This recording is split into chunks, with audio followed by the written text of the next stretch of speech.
Now, no one knows what Jesus wrote because it's not recorded, but I'm going to tell you what he did here in a second. That's what I think. Watch what Jesus does with this woman. When they kept on questioning him, he straightened up and he said to them, let any one of you who is without sin, you cast the first stone. At this, those who heard began to go away one at a time, the older ones first, because the older you get, the more sin you sin. So what did Jesus write on the ground? Now there's theories, okay? Some people's theory is Jesus stoops down. Remember, his finger, that's really important.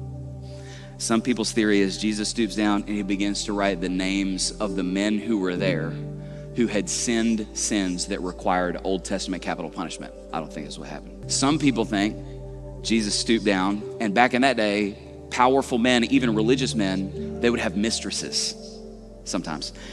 Some people think Jesus stooped down and he began, this would have been saucy, that he began to write the names of the women that those dudes had committed adultery with. So Jesus, some people think Jesus went, Sally.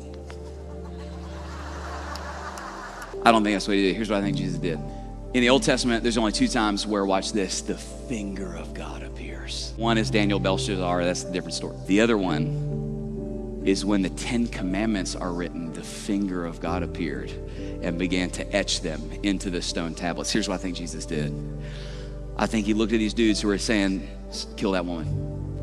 And Jesus just started, the finger of God appeared once again, just like it appeared on Sinai. And he started writing the commandments those men had broken that would require their death. You shall not bear false witness against someone in the court of law. You shall not covet your neighbor's wife. And I think every dude there, the Holy Spirit testified in their hearts, guilty. Now let me ask you, class, was there anybody there without sin? Yes or no?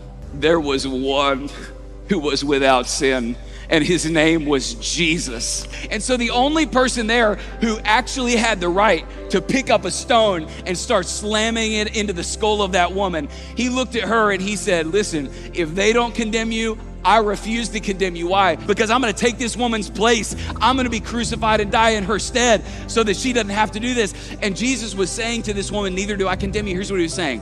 Woman, everyone who wants to condemn you can't, and the only one who could won't, because I came to save you.